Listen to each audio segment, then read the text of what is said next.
क्रांतिदर्शी युग ऋषि वेद मूर्ति तपोनिष्ठ पंडित श्री राम शर्मा आचार्य एवं परम वंदनीय माता भगवती देवी शर्मा द्वारा भाष्यकृत 108 प्रमुख उपनिषदों के ज्ञान खंड के अंतर्गत आज छांदोग्योपनिषद के चतुर्थ अध्याय के नवम, दशम, एकादश, द्वादश, त्रयोदश और चतुर्दश खंड का स्वाध्याय करेंगे। नवम खंड के प्रथम मंत्र में उपनिषद के ऋषि लिखते हैं, जब सतकाम आचार्य कुल में पहुँचे तो आचार्य ने उन्हें संबोधित किया। सतकाम उन्होंने उत्तर दिया, जी भगवान। दूसरे मंत्र में उपनिषद के ऋषि लिखते हैं, आचार्य ने उनसे कहा, हे स्वामी, तुम ब्रह्मवेत्ता के सदृश दीप्तिमान हो रहे हो, तुम्हें किसने उपदेश दिया? सतकाम ने उत्तर दिया, हे आचार्य, मुझे मनुष्य से भिन्न प्राणियों ने उपदेश दिया है। अब मेरी कामना के अनुसार आप ही मुझे उपदेश करें।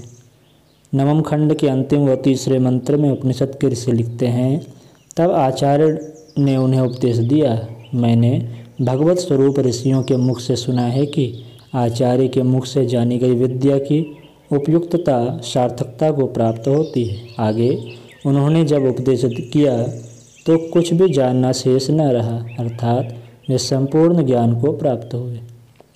अब हम सभी दशम खंड का स्वाध्याय करेंगे।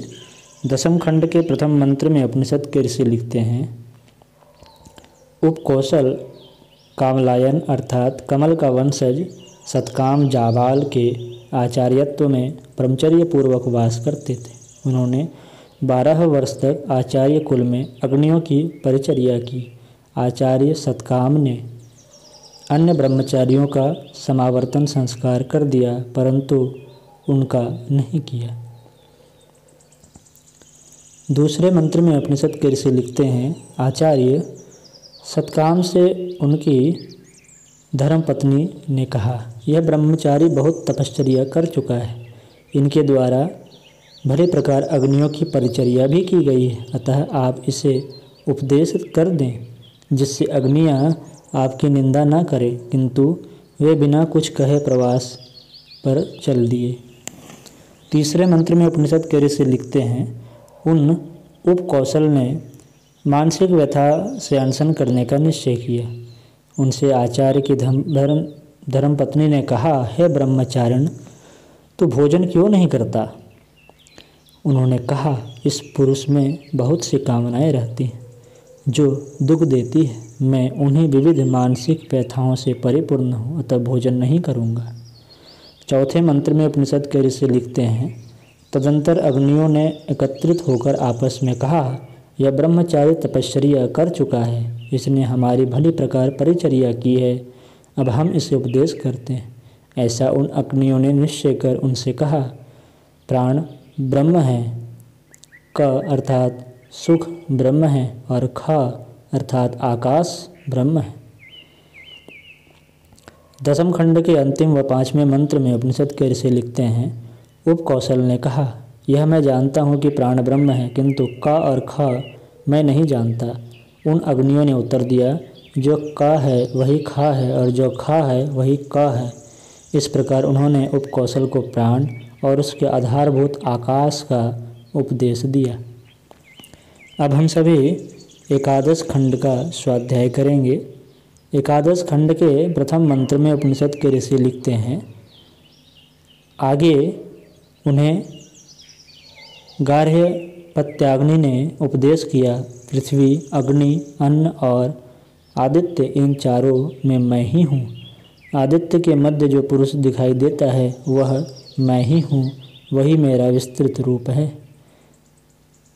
दूसरे वो एकादश खंड के अंतिम मंत्र में उपनिषद के ऋषि लिखते हैं, जो पुरुष इस प्रकार जानकर उसकी अर्थात आदित्य पुरुष की उपासना करता है, वह पाप कर्मों को नष्ट कर देता है, वह अग्नि के भोगों अर्थात लोक को प्राप्त होता है, पूर्ण आयु का उपभोग करता है, तेजस्वी जीवन जीता है, उनके वंशज क्षीण नहीं होते। इस प्रकार जानकर जो पुरुष उसकी उपासना करता है उसका हम अर्थात अग्नियाँ इस लोक तथा परलोक अर्थात अदृश्य लोक में भी पालन करती हैं। अब हम सभी द्वादश खंड का स्वाध्याय करेंगे। द्वादश खंड के प्रथम मंत्र में उपनिषद के ऋषि लिखते हैं, तदंतर अनबाहार्य पचन अर्थात दक्षिणाग्नि ने उन्हें उपदेश किया, जल, दिशा, नक्षत्र और चंद्रमा ये 4 रूप मेरे ही हैं। चंद्रमा के मध्य जो पुरुष दिखाई देता है वह मैं ही हूँ, वही मेरा रूप है।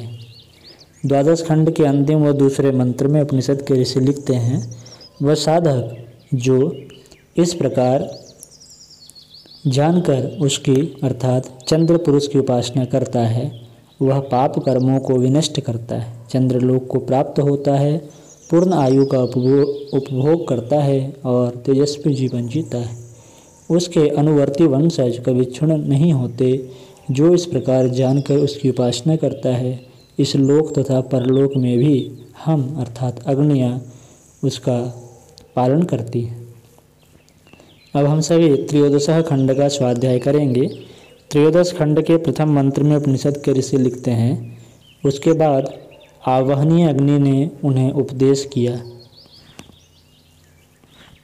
प्राण, आकाश, द्युलोक और विद्युत इन चारों में मैं ही हूँ।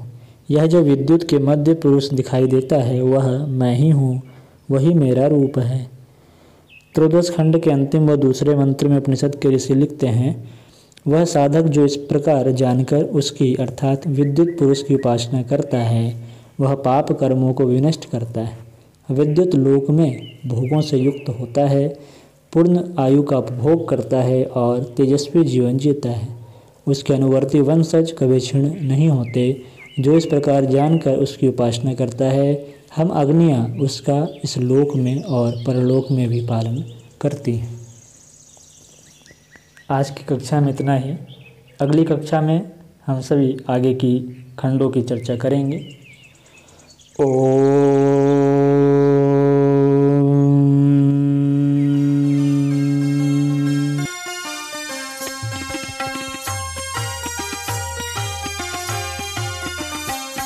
चलो गुरुदेव के सपने सजाने की शपथ ले ली। चलो गुरुदेव के सपने सजाने